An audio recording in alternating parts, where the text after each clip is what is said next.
This Cookout 400 DFS Picks edition of the NASCAR Gambling Podcast here on the Sports Gambling Podcast Network is brought to you by Underdog. Get up to a $1,000 deposit match when you sign up at UnderdogFantasy.com. Promo code RACESGPN. Driver, start your engine!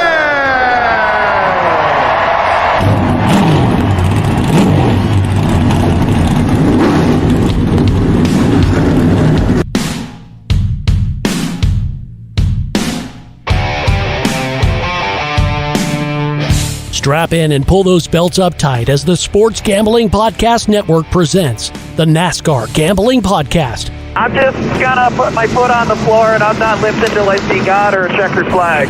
My man. With all the news and the best bets for your NASCAR weekend. We want to thank you tonight for these mighty machines that you brought before us.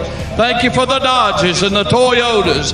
Thank you for the Fords. Lord, I want to thank you for my smoking hot wife tonight, Lisa. In Jesus' name, boogity, boogity, boogity. Now, here are your hosts, Rod Villagomez and Cody Zeeb.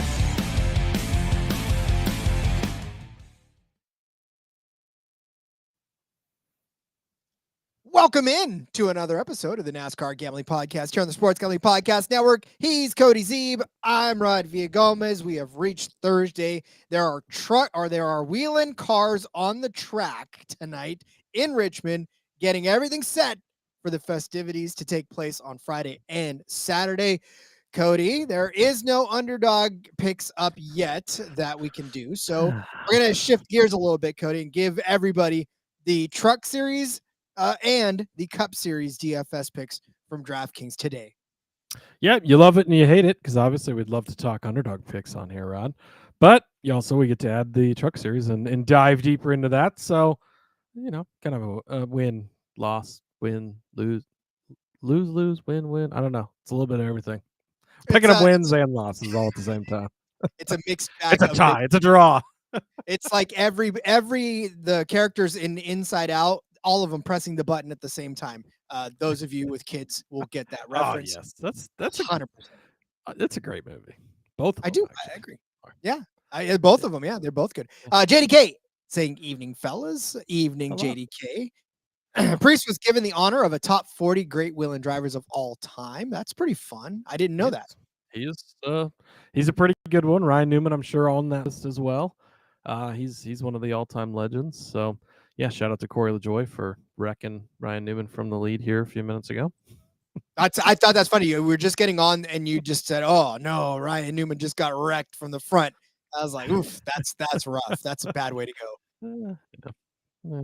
It does. All right. So again, we are going to pivot and give both our favorite DFS plays, the high price drivers, the mid-tier drivers, and the low price drivers from both of the series that are racing. Obviously, no Xfinity, as we've talked about in the betting episodes. There's no Xfinity this week. So it was heavy trucks, and now it's going to be even more heavy trucks on this DFS episode. But a lot of fun to be had because obviously short track. So in DFS, it makes it fun because there's a lot of laps up for grabs on these particular races. And we've seen on some instances, a la Martin Truex Jr., where a guy's going to go out and lead a couple hundred laps. Granted, it doesn't happen all the time, but it's out there. And you got to identify the guys that have the potential to do that in this track. Yeah, absolutely. It's going to be a lot of fun. And yeah, I was glad we got a full Truck Series episode earlier this week, because make sure you go back and listen to that because there was a lot to talk about. A lot of good bets out there. A lot of guys we got our eyes on this weekend. So very excited for being able to talk and trucks a lot as of well. good drivers in that truck race as well. You know where you can find that episode and every other episode that the Sports Gambling Podcast Network has to offer? It's on our app. It's very simple. You just go download that app wherever you get your apps, wherever, I don't know what kind of phone you have or what kind of device you have, but whatever you download apps with, That SGPN app is there, and it's got all of the shows, not just this one, but it's got some baseball shows. It's got some, hockey shows. It's got, what are the other sports that are out there that aren't now? Oh, it's got football shows, all kinds of great stuff out there on the app. Go download it. Yeah, there's just, most sports you could imagine wanting to bet on. There's shows for it. So I remember there was a disc golf show for a hot second. I was a guest on that show. That was fun. Yeah, there was. Yeah, we had really a lot of shows for a while, and then they kind of cut back a little bit on some of the crazy out there stuff. R.I.P. to the F1 Gambling Podcast. But still, there is a lot of them, and a lot of all the main sports for sure covered, and even some of the more niche ones like NASCAR have our show as part of that, and we're certainly proud of that. So, all right, is there any major news that broke? I've kind of been away from the phone most of the day. I've been in transit in the car. Yeah, we actually have a couple of things to talk about, Rod. First of all, if you're a Spotify listener, we now have access to the comments on Spotify, so you can start leaving your comments over there. Another place we can interact with you, of course, Discord. We love the comments on the YouTube videos always as well, even after we're done being live. So those are always great. Now we have the Spotify thing also. So send your comments in over there or questions or whatever. Boss has said that more interaction there is better. So give us your favorite DFS play or something in the Spotify comments. Now that would be great. Other news, Rod, Stuart Friesen and the Halmar Friesen team have elected not to pursue a waiver for Stuart Friesen to make the 2025 Craftsman Truck Series playoffs. Obviously, it seems pretty clear that he's not going to return this year, right? I think that's kind of been from the extent of his injuries and everything. They signed Honeycutt for the rest of the season. All the signs come pointed that way, but the question was, but do you still apply for the waiver? Because then he can guarantee himself 10th in the point standings in the final, right? Because he'd be in the playoffs, which he's locked into. But like Kurt Busch a few years ago, elected to do what I think is the right thing. If you're not going to be able to compete for it, go ahead and give that spot up and allow someone else to go in on that. So they've elected not to pursue the waiver. Caden Honeycutt, of course, will still run for the owner's title over in the 52 truck, filling in for Stewart the rest of the year, which, of course, they're locked in the playoffs in that via Stewart's win already. So that's unfortunate that he's not going to be back, but that's not really a breaking news, I think. Yeah, and how graciously Canadian of him to just say, it's okay. I'm not about to take your seat. You go ahead and have some fun out there and compete for a championship. I'll be happy doing and cheering for you guys who make it. So gotta love it. Gotta love Stuart Friesen for his obnoxiously Canadian attitude about life. So love you so much. Love the Canadian. I think, yeah, exactly. And I think that's the right move, right? So, obviously, best wishes to him as he continues to recover, and hopefully we'll see him back in the 52 truck next year. Somebody we won't see this week, Rod, the number 91 team has withdrawn from the Truck Series. Jack Wood not going to be racing this week. He suffered an injury at Watkins Glen is all that Bill McAnally Racing is saying. Won't compete in Friday's event at Richmond for precautionary measures due to an injury sustained at Watkins Glen. The 91 is withdrawn from the event. An update on Wood's status will be announced at a later date, was the press release. So didn't really give us much to go on there. He's not in the playoffs. This is the final race of the regular season, by the way. So, barring a win here, he would not have made the playoffs anyway. So there will be no need for a waiver. Obviously, hopefully he's okay. To me, that sounds like maybe some concussion. I mean, we didn't hear of any other thing. So I think immediately you probably think of concussion symptoms later on from a wreck or whatever. So hopefully he's okay, obviously. Above all, one thing I will note, this takes a full-time McAnally truck out of the field. By the way, everybody now entered in the race will make it because, nobody's going to miss because of this truck pulling out. But Christian Eckes is in a McAnally Racing team. So do they maybe pull some of the regular guys from that over to there, right? Not that Wood has the greatest team of all time, but getting those guys that are regular that could potentially be help for Eckes. So, obviously Jack Wood and his injury and recover from that is the most important thing, but this could also lead to possibly that, is a deal there. So I think that was kind of the bulk. Oh, the one other thing, Jordan Bianchi over at The Athletic, we've talked about a million times. When he reports something, it generally, has plenty of truth to it. So he's reporting that NASCAR is considering moving the All-Star race to Dover. That opens up a lot of questions. Dover does not have lights, Rod. The All-Star race traditionally run at night. So, we did the Underglow a few years ago. Maybe they'll just slap headlights on those bad boys. But probably not going to be the case, right? Does that mean Dover loses its Cup date and is just the host of the All-Star race? Is this a second date? Is this something I think that they should do, is run an All-Star race on like a Wednesday, then have your Cup weekend that weekend? But I don't know if that's really in consideration or whatever. But the other thing, if North Wilkesboro is not hosting the All-Star race, they're likely hosting a Cup Series points event, right? So interesting there. And that's just, they're considering it. I think NASCAR might use Bianchi at times to gauge fan reaction on some things, right? Hey, why don't you put out a story that we're considering this and let's see what people think about it. I think that's a possible piece of, something that happens, but that is out there, and he reported that over at The Athletic today. So interesting, as they continue to, we should be getting close to a schedule release here soon. So, putting all those final puzzle pieces in place.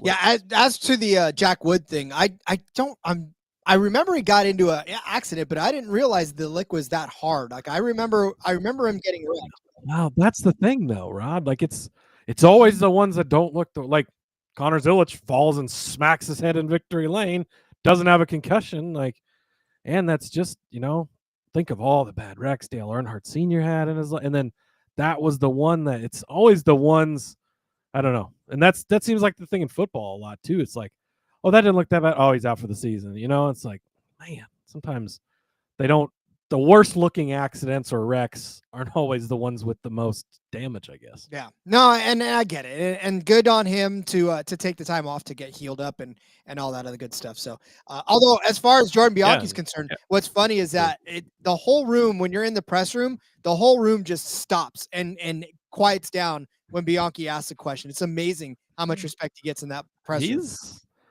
I mean, between him and Pockrass, obviously, and Jeff Gluck, but those are like the three main reporters for NASCAR media, and they all hold a lot of weight. I mean, it's the same thing when Bob's around. Like he walks up and everybody kind of just turns and looks like, oh, what's Bob gonna do? Because he's obviously, he's the one who relays the stuff to the fans the most with his X account and stuff like that. But Bianchi's, he's the Woj bomb, the Adam Schefter of NASCAR. He's the one always breaking the stories and the big news, and he's very, very good at what he does. He is indeed, which is why it's always a joy to be in there with him.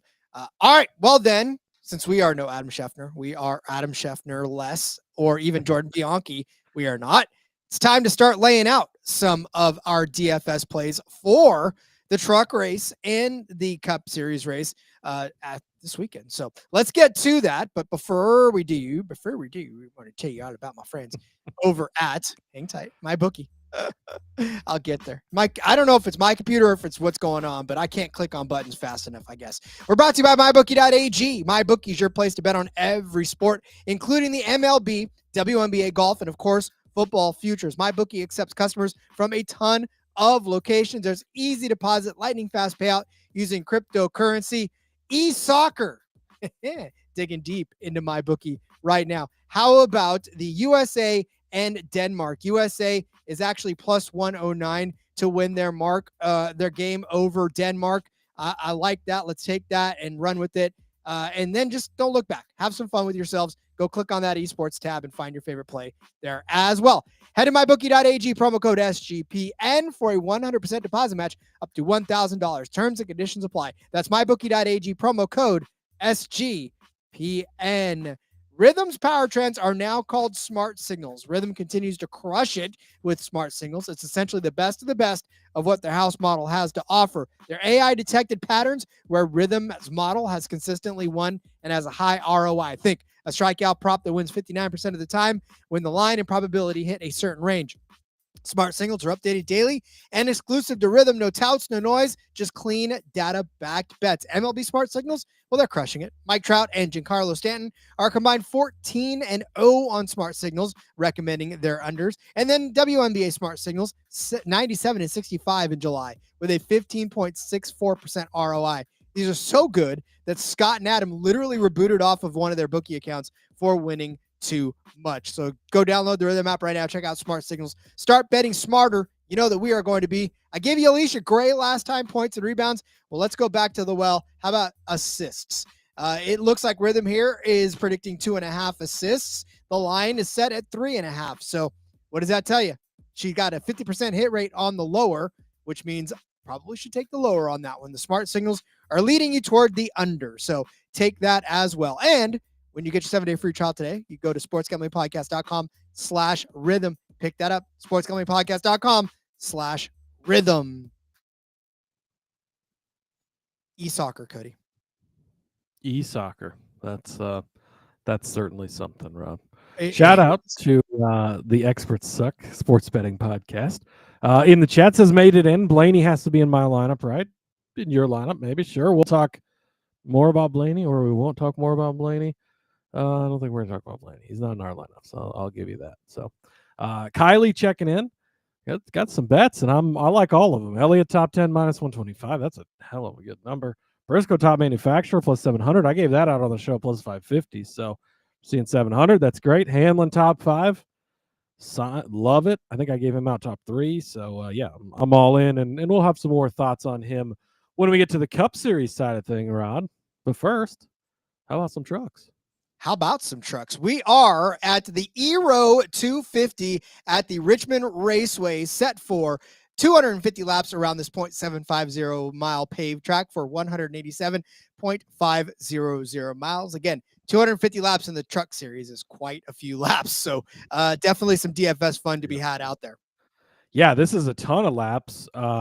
So, you know, I mean, you're going to have to get your laps leaders here. You're going to have to get your fastest laps, because they're going to add up a lot. You know, a lot of these truck races, we don't have a ton of laps in, but we get to these short tracks, and the laps rather add up extremely fast. So I've not decided, Rod, if I like Eero as the sponsor here. We talked a little bit about them yesterday on the truck betting episode. I'm undecided if I like the lowercase letters all across your company name. It's different, and I think it sort of looks cool. But then I'm always like, God, it looks fun. Like I was looking at the YouTube titles and stuff, and it's all lowercase. It's like, I don't know if I like that as somebody that's used to titling things with capital letters, right? Throwing me off, man. There are some places that are capitalizing it, but you know me, I am a stickler for trying to keep things. DraftKings agrees. They've got it in here as the lowercase EERO, and that's how they do it. So, Eero 250, Rod. I am going to kick it off with a non-truck regular. Stepping down, he's actually, Corey Heim, top of the board, 12,500 for a guy that's not been super great on short tracks. Interesting, but a lot of people are going to shove him in the lineup because, well, he averages 64.6 points per race. But we're not going to. We're going to go a little bit cheaper for our high price guys. And I'm going to start with Christian Eckes, $9,800, making his first start this year in the trucks. We just talked about a minute ago, he's going to be racing for McAnally Hilgeman. And in an additional truck there in the 16 truck. No truck series stats to look at this year. It's a mixed bag in Xfinity, as we talked about yesterday. The Colleague cars are the Colleague cars sometimes, but in the truck series with this same team last year, one finish outside of the top 10 in the entire full-time season. And he was really good throughout the year, but he was really good specifically on the short tracks. He ended the season with a third-place finish at Phoenix, so that was a great run. At Martinsville, he led 133 laps in one race, winning the race, 187 laps, winning the other one. Bristol, he scored a fourth-place finish there. IRP, he led 73 laps and scored a second-place finish. Milwaukee Mile, he led 71 laps, scoring a third-place finish. At Nashville, he led every single lap on the race. That's a little bit of a bigger track, but still leading every single lap of a truck race last year, again, in a Corey Heim field. Impressive. He led 62 laps at North Wilkesboro.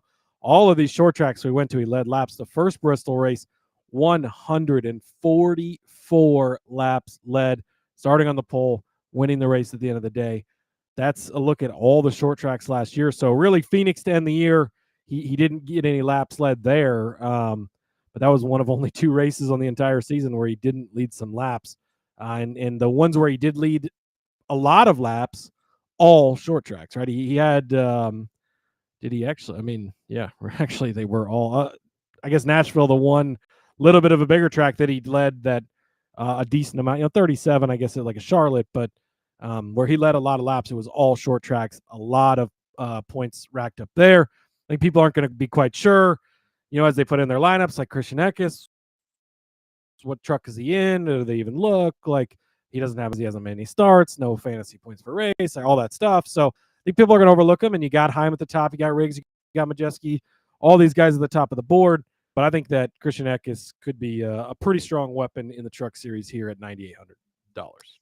He's always a strong weapon on the Truck Series, though, and like you said, he was one of those guys that was consistently fighting for a top finish, and I don't think that's going to slow down after a year of being away. I mean, it's like when Carson Hocevar comes back to the trucks, like you expect him to dominate the Truck Series because he was so good.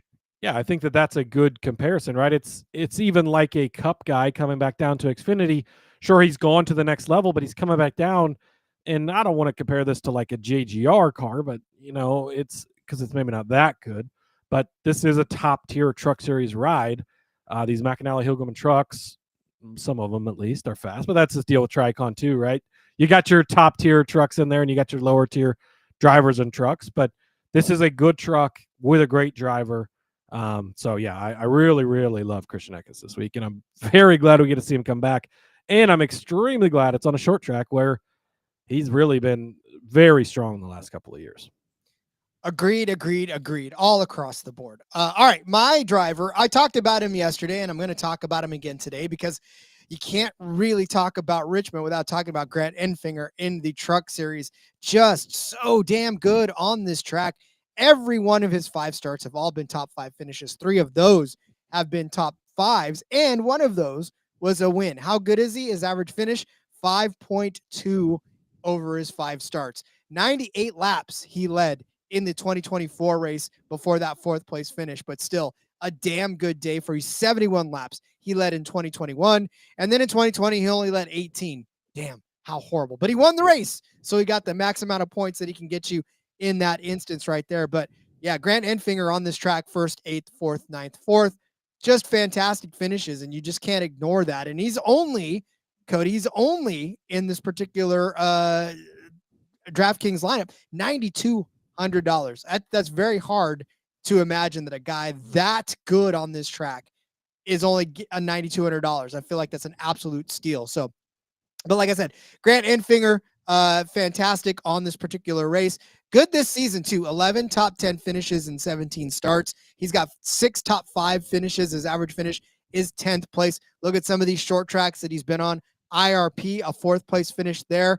Go all the way back up to Rockingham, where he had a 5th place finish there as well. Martinsville, bad day, 29th. You can kind of toss that out. Bristol, actually not a bad day there either. He started 24th and finished 12th, which is great for DFS purposes. So you like that. Rockingham started 19th, ended up finishing in 5th. So nice, solid runs on these short tracks. And his overall fantasy points per race, 39 on the season. So at $9,000, just over $9,000, if you're getting close to 40 points out of Grant Enfinger, I think you're definitely going to take it, especially given the fact that there are a lot of people that are going to be chasing after the Heims of the world because, that they see Heim win all the time. But we told you in the betting episode earlier that this is not necessarily the track to take Heim.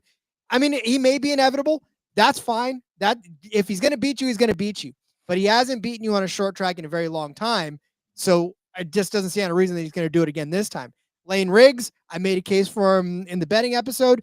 You could take him, but I still think Grant Enfinger will give you just as many points, if not more, because Riggs will probably start closer to the front, whereas Grant may start top 10 and move up to a 5th place finish. So, like I said, I love the upside of Grant Enfinger. I love the price. It's going to be Grant Enfinger as my high price driver. Yeah, I like this play as well. And I think you look at the top of the board, you got Heim, you got Riggs, you got Majeski. Those three guys are going to be so popular, probably more Heim and Riggs. A lot of people are going to bunch those two in, scroll down and try to just fill out the rest. But right below those guys, Chandler Smith, who we talked about on the betting episode yesterday, Eckes, of course, and Enfinger, we just highlighted. Those guys they've got the potential to do just as much as anybody above them. And like Corey Heim, if he starts on the pole, you might have to play him. If he doesn't start on the pole, I don't think he's going to lead a ton of laps in this race. I mean, he's had some short tracks where he's led a lot of laps, but he's also had some short tracks where he's not led much. So I think that kind of, maybe attacking the top of the board with some of these lower tier, high priced guys, the low tier, high tier guys, I think will help you obviously have more money down the road.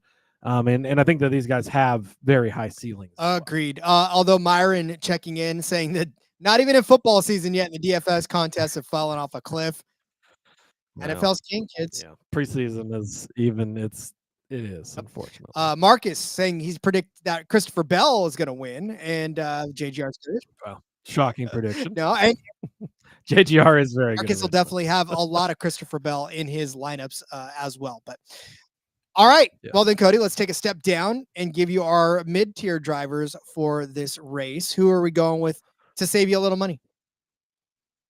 Yeah, let's do that, Rod. I'm going to go with Tanner Gray at a nice $6,900.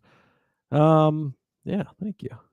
Tanner Gray is kind of a guy that jumps out to me as a little bit of a short track guy, kind of, because he's had some pretty good runs this season on the short tracks. You go back and you look at IRP just 2 weeks ago, starts in 15th, finishes in 13th. It doesn't have to be overly sexy, right, at this price, but it's a strong day for you. 30 points is what he scored. You go back to North Wilkesboro a few weeks ago, starts in 24th, finishes 11th, 45 points he racked up for you there. You go back and you look like Bristol was a pretty solid day with an 18th place finish after a 17th place start. He started a little bit at Martinsville. He started well there, didn't get the result. I believe he was caught up in that last lap or last couple of lap kerfuffle there where there was that big wreck. But you go back and you look last year, Phoenix, 11th place finish in the fall there. So that was a great run. 11th place at Milwaukee, 12th place at Richmond. Again, after starting in 26th place, that's a good solid day for you. Gateway, a little bit of a bigger track, but 11th place run there. That's another solid run. So 15th at Bristol. Looking pretty good on the shorter tracks for Tanner Gray over the last couple of seasons. At only $6,900, I think that he's a guy that in this mid-tier range, again, kind of can save you some money. And we'll talk about it when we get to the low-priced guys.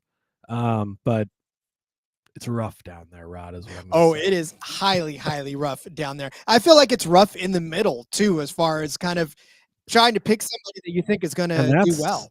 Yeah.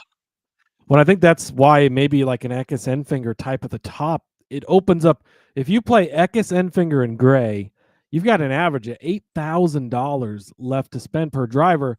That opens up so many more options just above. I mean, gosh, just like building on the fly here. Like if you throw in a Daniel Hemrick at $9,000, you still have $7,500. You don't even have to dip down to the gross stuff at the bottom. We'll talk about that in a second, but it's gross down there this week. It is. However, I do like my mid-tier driver to be that, like you said, you had like $8,000 per.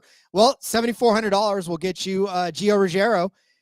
Here's the thing about the 17. It's hard from a betting aspect because we know that he can be good, right? We know he can finish second at Daytona. We know that he can finish fourth at Kansas or seventh at North Wilkesboro. But then we also know that he can finish like 31st at Texas after crashing out, 25th at IRP, 29th at Homestead, 15th at some of these not all that impressive finishes. However, his average finish this year is 12.9. And just so you know, he has the 9th best fantasy points per race average in the entire truck series right now. And of course, that is also leaving out guys like Corey LaJoie, who has only made one start. And then, that's it. So, or not. Yeah. He's only got one start, right? Corey LaJoie only in the one. This season. One race. Just one start. race. But Gio Ruggiero, 9th best, or actually the 8th best then of all active truck drivers in the field. How's he done at short tracks so far this season? Well, I did tell you that he had what did I tell you? The North Wilkesboro 7th place. Well, then he had a 12th place finish at Martinsville, a 10th place finish at Bristol, a 10th place finish at Rockingham. IRP, like I said, a bad day there, 25th. But he did have a 3rd place finish at Watkins Glen, which I know is a road course race, but still, and a 3rd place at Lime Rock. A couple of good road course finishes for him in there. But yeah, again, on these short tracks, he's actually done pretty well for himself. And in Nashville, not a short track, but definitely a track that you can talk about. 13th place there, 11th at Pocono. Good finishes for Gio, right? We know that he should have good finishes each and every week. He's got 7 top 10 finishes in 17 starts, 4 top 5s overall. And I just think at $75 or $7,400, he is definitely worth the price of admission, given that he's probably going to get you somewhere around 30 points as he's done all season long. And like I said, I don't know that you can find much better in that mid range for what you're kind of putting out there, because everybody else in the middle has such a wide range of outcomes, where Gio, 8th to 15th is where I feel like he's going to slot in and probably start somewhere in that vicinity. So he'll get you good solid finishing position points, and he's probably not going to lose you a ton because of where he's starting and where he's finishing. So give me Gio Ruggiero. $7,400 is my mid-tier driver. I can already hear the Discord chat approving of this pick, Rod. Gio is a very popular driver over there. So, he's shown us a lot this season. Young driver, up and coming, definitely has a lot of potential. And I like it. Well, and that's the tough thing, because like everybody in the Discord's like, well, you got to bet. And it's like, but you don't bet the top 5 for Gio, because he's only done it 4 times this year. It's not. I mean, hey, if you work out the math, it might have paid for itself with the number you're getting. But yeah, this is a better way to be in on him, where he doesn't have to finish top 5. He can have a top 10, a solid enough day, and you can get something out of him instead of not finishing top 5 and just losing your bet. That's where the fantasy aspect of things kind of helps balance things out. And you can get in on some of these guys that when you only have top 5s in the truck series, it's harder to talk about in a general sense on a week-to-week basis. Concur. All right, let's save people the ultimate amount of money and bring up some names that I don't know that we'll ever bring up again on this show, Cody. Yeah, let's do that, Rod. Just going down to the bottom, I think that this actually kind of reinforces a lot of how chalky this race should be at the top. Because if you go back and you look through the short track results, not a lot of these names really pop up very high on the list. It's, I don't even know who this is. Caleb Costner is going to be in the 74 truck. I never even heard of that person. They're the cheapest on the board. Norm Benning, his equipment just never makes it. He's also like 847 years old. Nick Lights, Spencer Boyd, it's mixed results. Daytona. Is the trucks racing? I don't think the trucks racing at Daytona. Damn it. I'd love to play him next week. But yeah, it's rough down here. But one name that I kind of like, Rod, is the 3rd lowest price driver, only $5,000. Tony Breidinger. She's having a solid season. She doesn't get a lot of flowers, a lot of props for, running up front all the time, because she doesn't, but she just puts in solid work each and every single week. 18.3 is her average DFS results. If you look back, she doesn't lose you any points any weeks. She consistently delivers you a little bit of points here, a little bit of points there. And at this price, when you're, looking for, again, if you're kind of getting one of those really high price guys, you balance out with her, kind of fill it in the middle, whatever you're looking for. You don't need a ton. IRP a couple of weeks ago, she started in 28th, finished in 27th. And really, that's her results every week. Last week, she started in 28th, finished in 29th. The week before, 28th to 29th, 29th to 22nd, 27th to 22nd, 30th to 30th. Like, she starts and finishes very close to the same spots, which is perfectly fine. We don't mind that at all. That's how you get a few points and you don't lose them. So, like to see that. If you go back to North Wilkesboro, she had 21 points there, started, Rod, 21st. Guess where she finished? 21st. She is just really fucking consistent for you. So yeah, I love to see it. Martinsville started in 25th, finished in 24th. Like, this is what you want from her. That's really all we have to look at for short tracks. She didn't make any short track starts in her couple starts last year.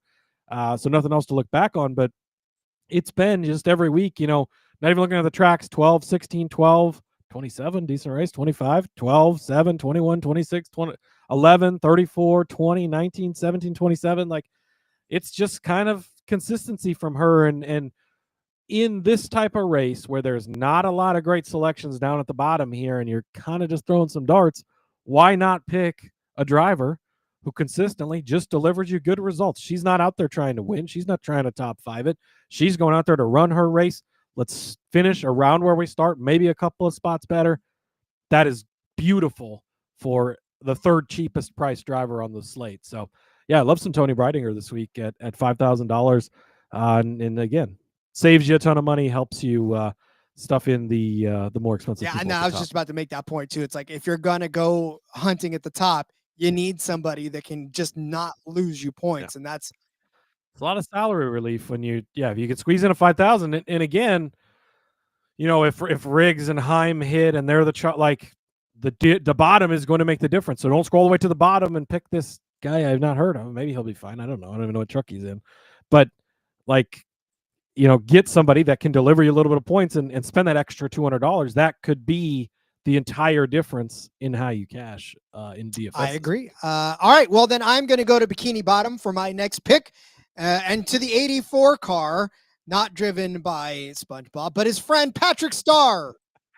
Patrick Staropoli. That is who is in the 84 truck this week. Again, I know that Cody was talking about grabbing Tony, and I 100% agree with you on that call. But I also think that you could probably stand to pick up some points there from Patrick Star, $5,600.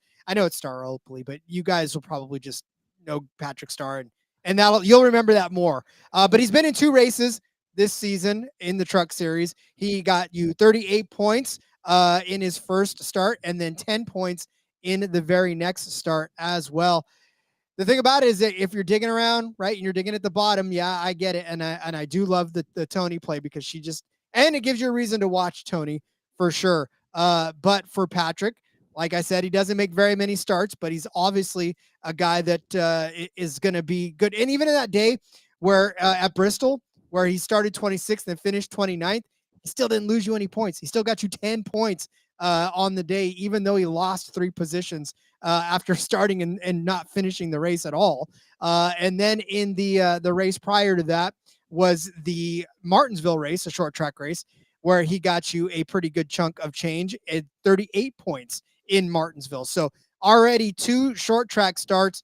One was a great return on investment. He was $5,400 in that race and almost got you 40 full-on points in that race, and then didn't lose you any points even after having a transmission problem and finishing in 29th, because guess where he started? 26th. So losing 3 spots didn't even really lose you any points in that day at all. So I love it for the same reasons that Cody loves Tony. I believe that Patrick Star will probably be the exact same instance for you, where he'll start in the back and the only place he's got to go is up. And he's, like I said, averaging 24 points per race in those 2 races that he's been in. But I still love the upside of Patrick Star. Yeah, and if he doesn't pan out, maybe he'll give you a free teeth cleaning later on in the week, Rod, because, of course, he is a dentist in his day job. So that's great. But no, he's been solid in the few starts he's got. And this seems to be a guy that's kind of picking and choosing his starts, right? Where are we going to be able to be successful? And sometimes those types of guys are really good to circle because they're specifically racing where they think they're going to have the best shot to have the best day, right? And that can pan out, and it has so far in his couple of starts. So, yeah, I like this pick as well. And if you're diving at the bottom of the board here and trying to save money to get these big dogs up top, I think that these are a couple of great cheap. I concur. All right, well, get out your pen and paper. Time to go over our plays for this Eero 250 at Richmond. Cody started you off with Christian Eckes at $9,600 as his high price driver. Is that $9,800 as his high price driver? Need a new prescription. I gave you Grant Enfinger at $9,200 as my high price driver. Cody dropped down to Tanner Gray at $6,900 for his mid-tier driver. I gave you Gio Ruggiero at $7,400 for my mid-tier driver.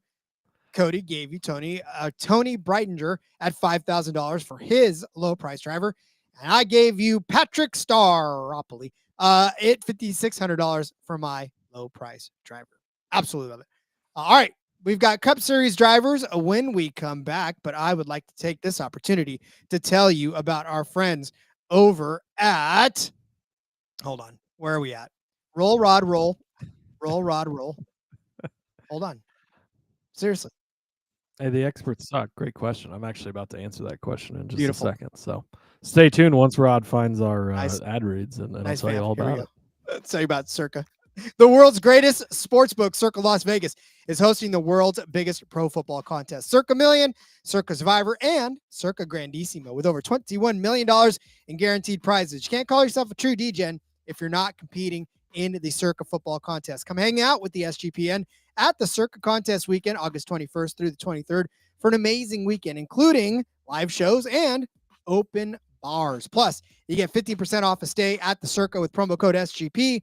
15 the contests are open to everybody. Go sign up in Nevada. You can play from anywhere with the help of SGPN's official proxy. Go to footballcontest.com and use promo code SGP to get $50 off of your proxy fees. You have heard us talk about Underdog a lot. Underdog Best Ball Mania is happening all summer long, giving away $15 million in prizes, including $2 million to the first place winner. No waiver wire, no arguments about trades. Best Ball is the best way to play fantasy football. Underdog's also a great place to play Pick'em, where you can win up to 500 times your entry. Guess what? I talked about high limits racing earlier. Corey Day's in that race, and I'm going to take the better than 6.5 for Corey Day over there in the Thunderbolt Raceway. Look, he's already got a couple of top 5 finishes in his last couple of high limit starts. I think he continues that trend.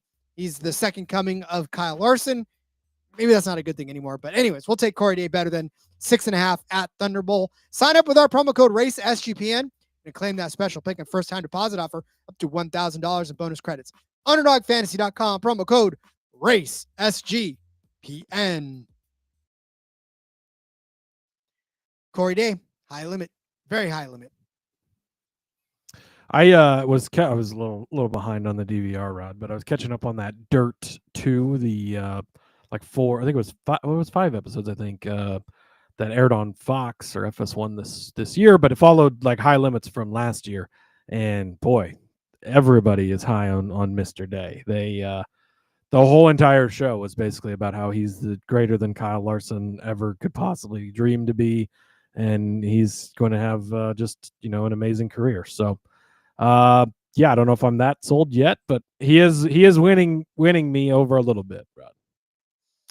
Well, winning people over is the next pick that we're going to pick, and we're going to give you the drivers for this Cookout 400 from the Richmond Raceway. We are set for what is this? How many laps? 400 laps around this 0.750 mile paved track for 300 miles around the Richmond Raceway, Cody. So once again, lots of laps to be had, and we've seen some guys lead a lot of laps at this race.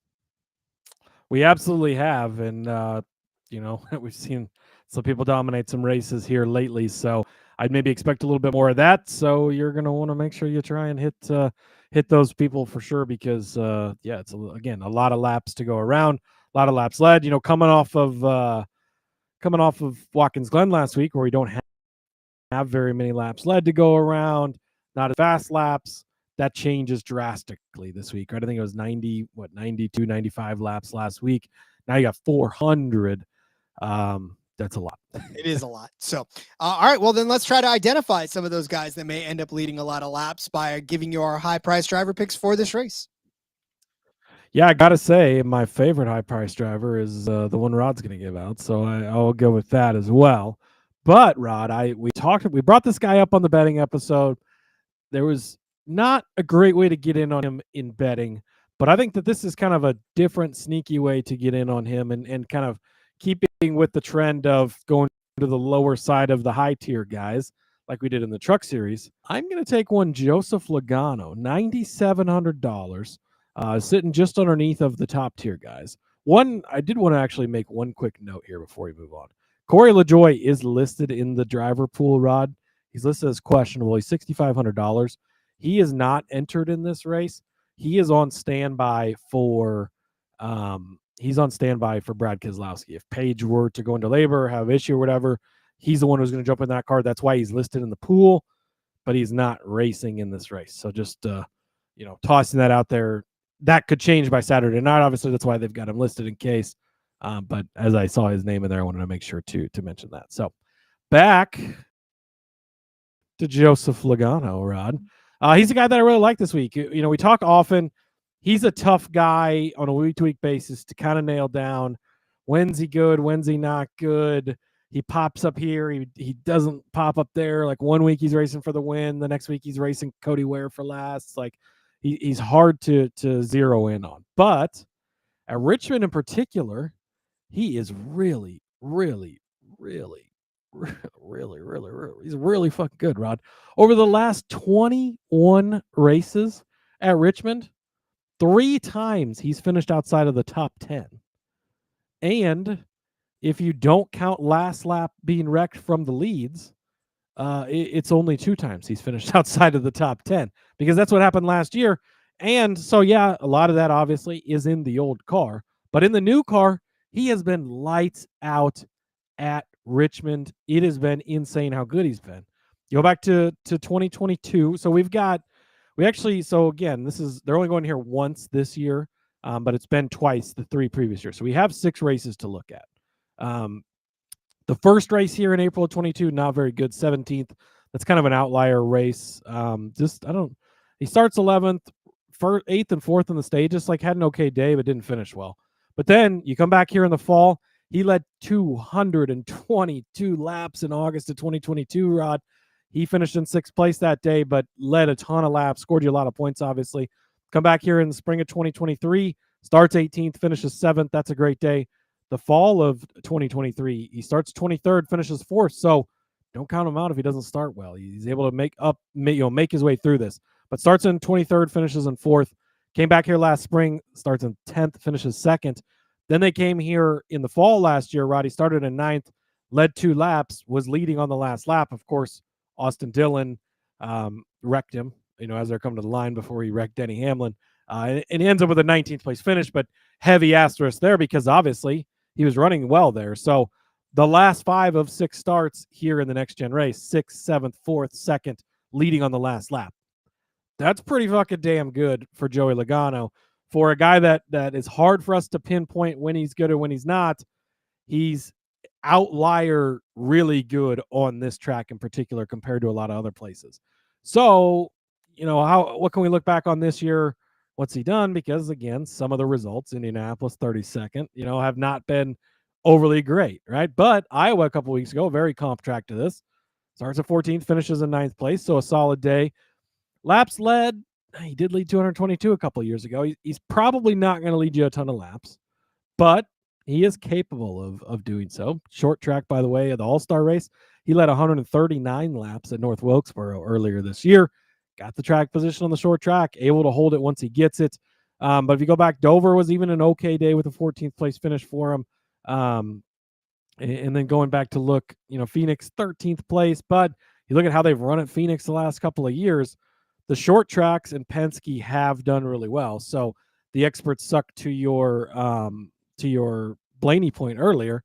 Penske's been the dominant, well, not the dominant team, but a very good team on the short, flatter tracks for sure. So, yeah, I think this is a good way to get in on Joey Logano. I think it was hard to find a way on the betting market because they did kind of adjust on him, but he's really great at Richmond in particular. Yeah, and I agree. And I put him up on the thumbnail of yesterday or 2 days ago's episode because I was expecting us to talk about him as well. And I was like, wow, we couldn't get in on him. So I can't really put him on this one. Maybe I will. I don't know.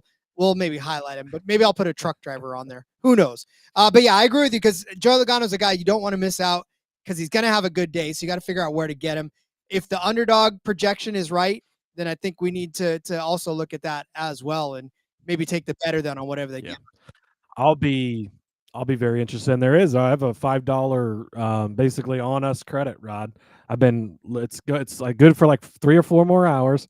So I keep refreshing the tab, hoping for those racing projections to drop so I can use that $5 free credit. But the experts suck as well, talking in crap. I forgot about Brad K's wife being preggers. We took him top 10. I wouldn't be too worried about that. First of all, unless there's a problem, I don't think they're taking him. I don't think he's not racing in this race. It's as fast and good as he was at Iowa, with his chance to make the playoffs quickly dwindling, 2 races left.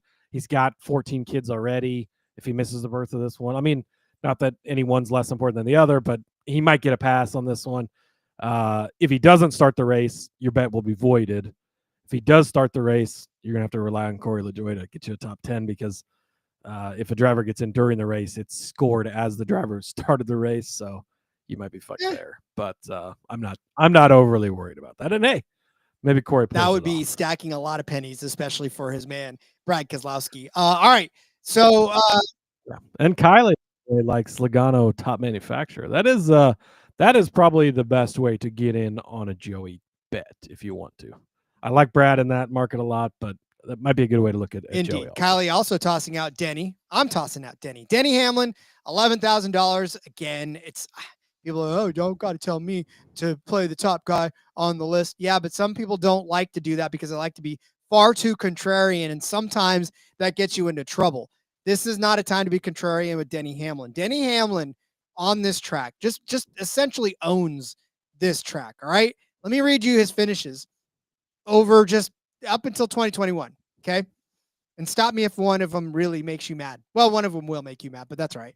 A second place in the fall of last year, he won the spring. Second place in the fall of last year, 20th in the spring. Okay, that one, you're like shaking your fist, but he led 71 laps in that one. Fourth place in the fall of 2022, he won in the spring of 2022. Second place in the fall of 2021, second place in the spring of 2021. 12th place in 2020 in the fall race, third in the spring. 5th, 16th, 3rd, 5th, 3rd, 1st, 6th, 6th. Denny Hamlin, man, is just nothing that you hate about him on this track. There are, 36 starts in his career. I'm going to sound a little disjointed because I just feel like there's just too many good points to make about Denny all at once. 36 starts for Denny Hamlin. 24 top 10 finishes. That's 66.7% of his races he's finishing inside of the top 10 on this track. 20 of those have been top 5 finishes. That's over half, 55.6%. And then 5 wins, 13% of the races that he started on this track, he has won. His average start is 9. His average finish is 8.1. But get this, 2,367 laps led around this track. Who has the next best average or next best total in that?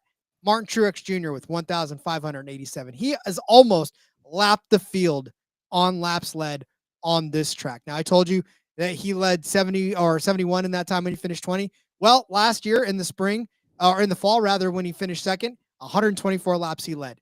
17, 20, 71, 22, 5, 197, 207, right? Denny Hamlin is going to lead this race, and he's going to lead quite a few laps around this race, and he's going to finish somewhere inside of the top 3, probably top 4, probably mostly top 3. So the finish is already, I don't even got to tell you about the rest of the season that he's done. This track alone, you do not want to miss out. He's the highest priced guy on the slate. I understand it, but that's going to make some people go, well, I'm going to be too smart, and I'm going to outthink myself, and I'm not going to play Denny Hamlin because everybody else is going to play Denny Hamlin, but everybody else is going to get all the points from Denny Hamlin, and you won't. So don't miss those points. Yeah, I think it's almost impossible to not play Denny right now. Obviously, you know, if you're getting in some big GPP stuff like that, you're going to want to be different and take him out. But man, he's been so good on ovals lately, and he's been so freaking good on this track in the past that I fully endorse and agree with you on this bet. And had you not had him in here, I would have put him in here also. So, yeah. I mean, look, thanks for making me have to go a different direction. You're welcome. You're welcome. He got 86.85 points in the in last race he was at. The one before that, 69.15. Before that, 59.7. I know. Nice. I just that. The only bad one was the one where he finished 20th, but he still got you 40 points in that race. So, yeah, you can't hate effort like that. Still 40 points after finishing as badly as he did. You'll take that kind of a day out of Denny Hamlin. So. All right, Cody, who are we saving money? You know what I hate in the Cup Series race, Rod, is the mid-tier section this week. And this also, I think, goes to the point of how chalky we kind of think the top of the board is going to be. It was not easy. You took the one guy that I wanted to get in this section that I love this week. So again, also going to endorse your second pick here. But I was looking through this list, and I could go with Kyle Busch at 8,500. I don't mind that play.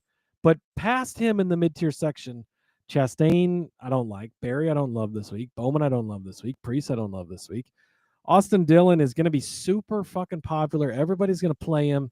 It's mixed results. Makes me want to stay away. Hocevar, Gibbs, I couldn't even talk myself into. I tried to talk myself into Cindric.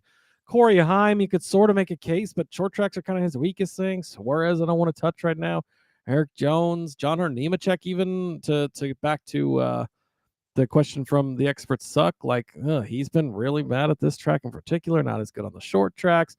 Michael McDowell. It's been, so now I'm all the way down to $6,000 at AJ Allmendinger, Rod, and that's the guy I'm going to land on, $6,000. And I couldn't go any lower because then I'd be going past my if I went any lower than this. So AJ Allmendinger, a guy I'm going to bring up. I tried to talk you out of the top 10 last week. He's a road course guy anymore. He's just a solid cup guy these days, Rod. And how solid is he? Well, 4 of the last 5 times he's been here, he finished exactly in 27th place. So if you could bet the exact finishing position for AJ Allmendinger to be 27th, I'd probably do that. But, it's been 4 starts here in the next gen era. 3 of them 27th place finishes. Actually, those are his 3. Those are all 3 starts in the next gen era. He's only made 3 starts here, and they've all been exactly 27th place finishes. So I guess that's where you can expect him to be. That's a fine enough finishing position. I mean, I'm not like sitting here pounding the table for AJ Allmendinger this week. I think he's going to be solid enough for you. And I've seen some stuff on short tracks that I like this year. Iowa a couple of weeks ago. He started in 9th. That kind of hurt him a little bit. You don't want him to start that well. But finished 18th, 17 points.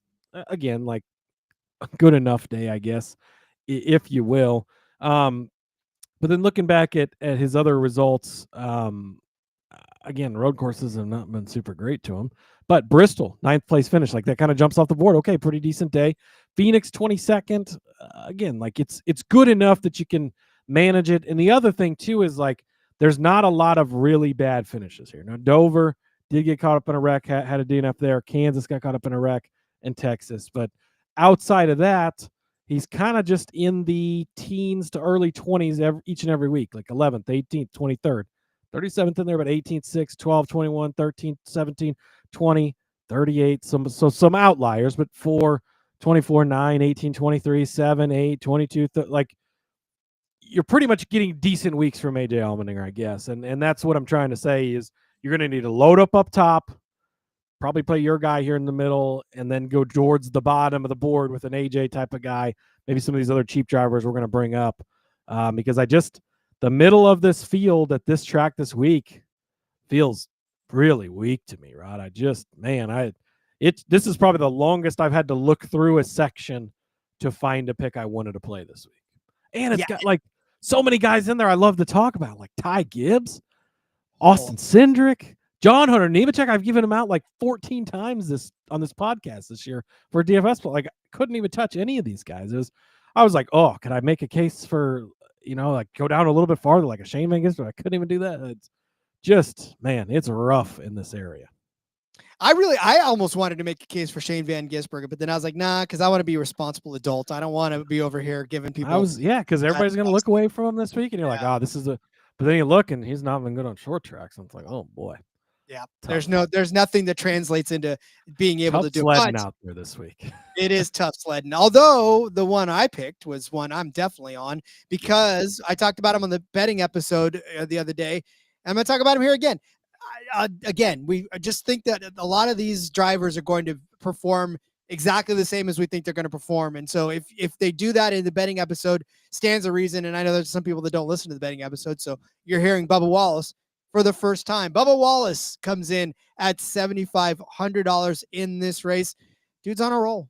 7th place at Dover, 1 at Indy, 6th at Iowa, 8th at Watkins Glen. I mean, that's a road course. That's a short track. That's a super monster 2.5 mile speedway type of a race. And that's a mile track. So he has been on an absolute tear lately. Right. And then you go back and you look at some of the finishes that he's had this year on short tracks as well.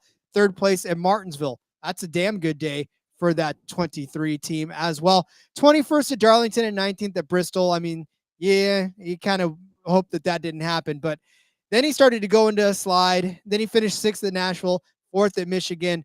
But again, lately, he's just been on an absolute tear. And what does that translate to as far as fantasy points is concerned? Well, 43 points last week, 55 the week before that, 59 the week before that at Indy, at the Brickyard, 55 the week before that. So solid 50-point performances, or very, very close to 50 points. Hard to get 50 points, really, if you don't win at Watkins Glen on a road course. But yeah, I mean, it's something else for Bubba Wallace. Last year, right, he started 8th in the spring race here and finished in 4th place. So he's got a really good finish as well. DraftKings points too. That got him 45.35. That was the 10th most fantasy points on the race last year. 31.5 for Bubba in the spring race earlier that year. And then in 2023 in the fall race, Bubba Wallace got you, I just scrolled up past him, the 6th most points, so 57.5 points in that race. And then in the spring race of that year, 27.15. So pretty solid DFS outings for Bubba Wallace as well on this track. So I'm going to roll it back again. And $7,500 is a really good price for a guy who is just sitting outside of the top 10 as far as fantasy points per race. And really over the last few races have been one of the better ones. If he had some better finishes earlier in the season, he might be right up there with the other guys and the high price guys. But I feel like he's mispriced this week, and given the run that he's on and the last couple of races at this track have been respectable enough for him to suggest giving him out at $7,500 for my mid-tier driver. Yeah, I absolutely love this play. I echoed it when you talked about him on the betting episode, echoing it again here. Again, this was the easy pick in this mid-tier section, and since you already had it, that's where the struggle came from. I love Bubba this week. I think he's a great play, and he's just, you talked about like how he's racing on the emotion, and he, everything is just, it's all going well for him right now. He's got that win. He's just had the baby. Like, he's in the playoffs. Everything except maybe the lawsuit his team has going on is going well for Bubba Wallace right now, and that's a train I want to be on. Oh, plus he's been pretty good here in the past. I think you add all those things together, and it makes him a great play. And at a price of only 70, what is he, 7,500? Yeah, it's not that much for a guy that's been running as well as he's been doing lately. So I like it. Indeed. All right. Well, then we're going to have to save some money because there's going to be a lot of folks that are expensive this week. That's right. And Andrew says he's okay punting on anything that makes as many dominators fit. Well, here's our cheap punt plays for you. This is another one where you're kind of looking down again with it being such a chalk week. Like, who can you kind of find an advantage on? And I went to the bottom of the board to kind of work my way up. I couldn't find much. I was like, oh, Ty Dillon, this got to be good for Ty. All right, no, he's not. He's not been good on the short tracks this year, like Cole Custer struggle, Riley Herbst. So I went up a little bit and met right next to where I was, with AJ Allmendinger play. It was Zane Smith at $5,900. He's a guy that's kind of gone a little bit off the radar the last couple of weeks, but a guy that I really like, and a guy that's had some pretty good flashes on short tracks. So looking back, first of all, what he's done here, last year he was in that Spire Motorsports car early in the season. They were struggling, 35th place finish. But then in the fall, they came back here in August. Things were getting better. He'd already been fired from that ride, but they finished the season strong. 23rd place finish. So that was a respectable run for him there. 4 Truck Series starts here, rather. His last 2, he finished in 9th and 3rd place back in 2023 in that front row truck there. So decent enough at this track. You go back and you look at short tracks this year, though. Iowa, 36th place finish, Rod, but don't forget, very late in that race, he was close to cashing that top 4 bet for us before getting completely fucked up on the front stretch. So result not indicative of how they were running. They were running really good in that race, and that's what I'm kind of leaning in on and hoping to see. Go back to Martinsville, a shorter track earlier this season, 16th place finish there.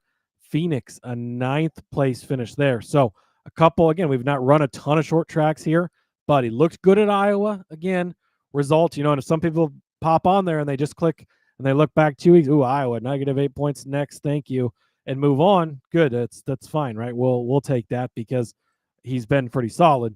Going back to last year, again, Spire near the end of the year, but they were running good. Had that 23rd place run here. They went to Bristol where he finished in 16th place, so a good run at that one. Martinsville, 21st place, so some good short track stuff down the line after starting that season out just absolutely brutally. But Zane Smith, one of the guys that makes sense at the bottom of the board here for me at $5,900. And I feel like, too, if he actually starts mid-pack, this is such a great play because he does have the potential to go up and kind of charge through and a top 10. There's no, it's sad because you know that Zane Smith should be a top 10 contender each and every week. And it feels bad because he had that great run and we just sort of disappeared. And I think that he has the potential to get back there. He just needs to prove it. And I think this could be a good week to do it. And boy, to tell you, if you spend what you spend on him there, and he gets you all those points, that is a great play at $5,900. So love it. Speaking of something else I love, no Xfinity this week. So Jesse Love gets the 33 car for Beard Motorsports this week again. This will be his fifth start in the Cup Series this season, and his starts have gone as follow. The Bristol race in earlier this season, he started 19th, finished 31st. Not a good day there, but Texas, he started 35th. Crashed and still finished in 31st. So that's not bad. That was the 62. And then, of course, in Kansas, started 32nd, finished 29th. And then Indy started 35th, finished in 24th. What does that mean as far as fantasy points? That's 29, 16, and 14. Love is $5,200 this week. If you give me 25 points, if you give me 20 points, if you give me anything, I'm going to be happy with Jesse Love. I want him to start poorly because I want nothing more than him to just be able to finish in the top 25 and get you pretty good points for starting outside of the top 30, and then finishing inside of the top 25. Look, Jesse Love is not going to contend for the win. He's not going to be a top 10 contender, especially in that 33, but he is capable of hanging with everybody and being able to put a nice clean finish on, which we talked about in the Truck Series, right? With Tony. We talked about it with Patrick Starr, how these guys, how mad do you think Patrick is that name came out? You should be leaning into, if your name's Patrick Staropoli, like everything, like if you, he's a dentist, so I'd have like a SpongeBob themed dentistry. I'd be contacting Nickelodeon, whoever owns SpongeBob, be like, yo, we need to team up. Like, I'll be Patrick fucking Starr for you. Like, I'd have the little Patrick logo next to my name on the thing. Like, you got to just embrace I know. it. I'd welcome all the kids, be like, oh, hello, guys. I'm Patrick Starr. I'm your dentist today. Yeah, sorry, I did a lot. Yeah, like you got to lean into it. But for Jesse Love, look, he's a lot like what we talked about with Patrick Starr, with Tony. It's just these kind of guys, you hope for a poor qualifying effort. That way you get a good 25, maybe, 26 points out of these guys. And you're just wanting him to be there at the end and get you points. So Jesse Love, $5,200. I just want to be there. Two thoughts on Love. He made that first career start at Bristol. Tough track to make a first career start, but his entire thing was just staying out of the way. Not like he was giving up spots. He was letting the leaders go, but like just wanted to complete all the laps, which is all fine and dandy, but minus 0.2 points there. So not a great day. The good finishes have all been on bigger tracks. But the other thing was, they said he ran that Bristol race, I think it was like 8 or 10 times prior to the race on iRacing. So dude's taking it pretty fucking seriously, putting in the work to run these Cup races with these chances he's getting. So that part of it I do like. The short track part, the condensed field where it's not spread out, he doesn't have room to work, scares me a little bit because I think he's going to be ultra conservative, but there are plenty of scenarios where that can work out in your favor. I will say that I am encouraged by the progression of his fantasy point totals, though. We got the 0, 14, 16, 29. All those numbers continue to go up. So the trend, he's due to just keep trend, growing. my friends. Follow the trend line, and you will find yourself a good DFS bet. All right, that'll do it for the Cup Series. Get out your pen and paper. We're going to go over our favorite DFS plays for the Cookout 400. Cody started you off with Joseph Logano at $9,700 as his high-price driver. I gave you Dennis Hamlin at $1,100 as my high-price driver. Cody gave you A.J. Allmendinger at $6,000 as his mid-tier driver. I said Bubba Wallace at $7,500 would be mine. Cody gave you Zane Smith at $5,900 as his low-price driver. I said I love me some Love again at $5,200 for my low-price driver. There it is, Cody. There it Beautiful is, Rob. All right. For those of you who just listened to the DFS episode, we hope you've loaded yourselves up with enough good plays that can win you some tournaments. But as we always say, if you go back, listen to the betting episode, you'll hear angles on some other drivers that we talk about, and they could be good for DFS too if you like what we say about them. Absolutely. And Rod, it's been so much fun. How about we do a bonus episode tomorrow? You know what? Fine. Let's do it. Let's do a bonus episode tomorrow. And you know what, Cody? Let's actually bring on a guest tomorrow. You want to bring somebody onto the show? Sounds like a good idea to me. All right. Well, let's bring somebody onto the show. You'll have to tune in tomorrow to find out who that person is because, or just hang around. Maybe, I don't know. Do you want to tell him? I don't know. Do we? I think we'll make the YouTube graphic tonight, get the stream set up, and you can go find it over at the NASCAR Gambling Podcast YouTube channel. Oh, look at you, man. You've learned so much over the course. I'm just so proud of you, Cody. It's amazing. I've learned a thing or two about a thing or two, Rod. So yes, live tomorrow, Friday. Of course, if you're listening, whenever you are listening to this, we'll be live with a fun guest that we've got coming on. And it's scheduled for 5:00 Eastern time. So that's when we'll be kicking off. We'll, have questions from the chat. We're going to give out bonus bets ourselves. He's going to bring some of his favorite bets for this weekend. We've got questions to ask, and I'm sure you guys will as well. So 5:00 Eastern time, 2:00 Pacific time tomorrow, live on the YouTube. So make sure you check it out. Thanks everybody for tuning in today. Best of luck with all your DFS plays. We'll see you guys tomorrow. But in the meantime, Rod, follow me over on the X at Husker_Zeeb, where you can find all of my massive amounts of work.